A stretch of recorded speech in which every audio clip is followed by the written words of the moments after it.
Mandela effect ये हमारी दुनिया की एक ऐसी अजीब सी चीज है जिससे पूरी दुनिया चौंकी हुई है और आज तक कोई ये नहीं समझ पाया कि ऐसा क्यों होता है। इस वीडियो को शुरू से लेकर एकदम अंत तक जरूर देखना, क्योंकि आज जो आप देखने वाले हो उस पर आपको यकीन करने से डर लगेगा। मंडेला इफेक्ट है क्या? कोई ऐसी घटना जो आपको याद है और आप पूरी तरह से श्योर हो कि हाँ ये हुआ था, पर अब जब आप उसके बारे में जिक्र करते हो तो सारे लोग यही कहते हैं कि ये घटना तो कभी घटी ही नहीं थी। सोचो, अगर आपके साथ ऐसा हुआ तो आपको कैसा लगेगा? आप YouTube में इतने दिनों से वीडियोस देखते आ रहे हो, पर सोचो क्या हो अगर एक दिन आप सुबह उठे और आपने अपना मोबाइल चेक किया और आपने देखा कि YouTube गायब है और अपने आसपास के लोगों से आपने पूछा तो वो लोग कह रहे हैं कि ये YouTube क्या है, आज तक तो इसके बारे में हमने नहीं सुना। तब आपकी हालत कैसी होगी? आपको लगेगा कि ये क्या हुआ, ये क्या हुआ। इसी चीज को मंडेला इफेक्ट कहते हैं। इस दुनिया में ऐसी कई घटनाएं हैं जिसे करोड़ों लोग दावा करते हैं कि ये हुआ था, पर अभी देखते हैं तो उसका कोई रिकॉर्ड ही नहीं है, या किसी किसी केस में वो चीज किसी दूसरे तरीके से हुई थी। सबसे पहली घटना है दक्षिण अफ्रीका के प्रेसिडेंट नेल्सन मंडेला की मौत। अगर आप गूगल में सर्च करोगे When did Nelson Mandela die, तो आपको ये डेट दिखने मिलेगा 5 दिसंबर 2013। अजीब बात ये है कि दुनिया में करोड़ों लोगों का ये कहना है कि नेल्सन मंडेला की मौत 1991 में ही हो गई थी, जब वो क्रांतिकारी वजहों के लिए जेल में थे। कुछ लोगों का तो ये भी कहना है कि वो टीवी में लाइव मंडेला की अंतिम संस्कार को भी देखे थे। पर ये कैसे हो सकता है कि एक ऐसी घटना जो लोगों को इतने अच्छे से याद है वो कभी घटी ही नहीं थी। 1991 में एक किताब भी पब्लिश हुई थी जिसमें ये लाइन लिखा हुआ था, जो कि ये साबित करता है कि 1991 में इनकी मौत हो गई थी। तो एक ही इंसान 2 बार कैसे मर सकता है? और इन्हीं के नाम पर इस चीज का नाम रखा गया द मंडेला इफेक्ट। दूसरी अजीब मंडेला इफेक्ट, आपने पोकेमोन तो देखा ही होगा और पिकाचू को आप न जानते हो, ऐसा हो ही नहीं सकता। तो अब बताओ, इन दोनों पिक्चर्स में से कौन सा पिकाचू सही है? हम लोगों में से ज्यादातर लोग बोलेंगे कि बाएं वाला शायद सही है, जिसके पूंछ पे ब्लैक मार्क है, वो सही है। हाँ, पर अजीब बात ये है कि जब से पोकेमोन स्टार्ट हुआ है उसके फर्स्ट एपिसोड से लेकर आज तक उसके पूंछ पर कभी ब्लैक मार्क था ही नहीं। बड़ी अजीब बात है। अब 1 या 2 लोग कहते हैं कि उसके ऊपर ब्लैक मार्क था, तब भी हम ये मान सकते थे कि उन लोगों की स्मरण शक्ति कमजोर है। पर दुनिया में लाखों लोगों का मानना है कि उसके पूंछ पर ब्लैक मार्क था, और लाखों लोगों को हम पागल नहीं कह सकते। सच बता रहा हूँ, मेरे दिमाग में भी जो पिकाचू की इमेज है उसमें तो मुझे यही याद है कि इसके पूंछ पर ब्लैक मार्क था। पर अभी आप गूगल पर सर्च करोगे तो आपको एक भी ऐसा इमेज नहीं दिखेगा जिसमें उसके पूंछ पर ब्लैक मार्क है।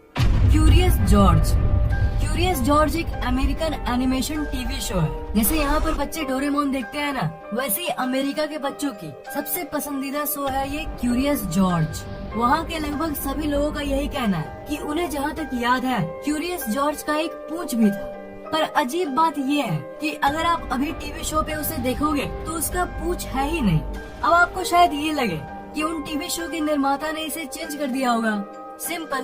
पर उसे बनाने वाले आर्टिस्ट का भी यही कहना है कि उन्होंने कभी भी इसका पूंछ बनाया ही नहीं था। जब 2006 का इसका पहला एपिसोड देखा गया तब ये देखा गया कि उसका पूंछ है ही नहीं। इतने सारे लोगों का यही कहना है कि ये अपने पूंछ से खेला करता था। तो क्या इतने सारे लोग गलत हैं? The star Wars, her movie का एक डायलॉग होता है जो बहुत फेमस हो जाता है, जो इंटरनेट पे मीम बन जाता है। स्टार वॉर्स फिल्म की एक ऐसी ही डायलॉग थी जो बहुत फेमस है, और वो है Luke, I am your father. पर अब जब लोग फिल्म की उसी सीन को देखते हैं तब ये सुनाई देता है, no, I am your father. देखिए इस क्लिप को। He told me enough. He told me you killed him. No, I am your father. Internet पे अभी भी आपको बहुत सारे इमेजेस मिल जाएंगे जिसमें आपको ये देखने मिलेगा। तो फिर से, क्या इतने सारे लोग गलत हैं, या फिर कोई किसी समय यात्रा की मशीन की मदद से पास्ट यानी भूतकाल को बदल रहा है? किटकैट तो आपने खाया ही होगा, तो आप ये बताओ कि कौन सा सही है, किटकैट जिसमें डैश है यानी लेफ्ट वाला, या फिर किटकैट जिसमें किट और कैट के बीच में डैश नहीं है? इस मामले में बहुत लोगों का कहना है कि ये सही है, और बहुत लोग कहते हैं कि मैं श्योर हूँ कि ये सही है, पर किटकैट के लोगों में कभी डैश हुआ ही नहीं करता था। तो लाखों लोगों को भला ये कैसे याद है कि किट और कैट के बीच में डैश था? एक आदमी गलत हो सकता है, पर 1 लाख लोग पागल नहीं है।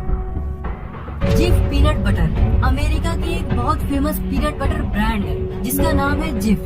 पर वहाँ पे बहुत सारे लोगों का ये कहना है कि उन्हें जहाँ तक याद है एक जिफी नाम का भी पीनट बटर हुआ करता था, पर वो अचानक से गायब हो गया। जो शुरू में मैंने आपको YouTube का उदाहरण दिया ना कि एक सुबह उठा आपने और देखा कि YouTube नाम की कोई चीज होती ही नहीं, ये बिल्कुल वैसा ही है। लोग ये सोचने लगे कि ये जिफी जिफ कब से हो गया, जिफी कहाँ गया। अभी की जिफ ब्रांड हमेशा से जिफ ही थी और इसकी हिस्ट्री आप इंटरनेट पे देख सकते हो। ये हमेशा से जिफ थी, पर लोगों को जिफी तब कहाँ से याद है। आप लोग सब मैगी जानते हो, मैगी। सोचो अगर क्या हो, आपने एक सुबह उठा और आप हर जगह ये देख रहे हो कि मैगी मैग बन गया।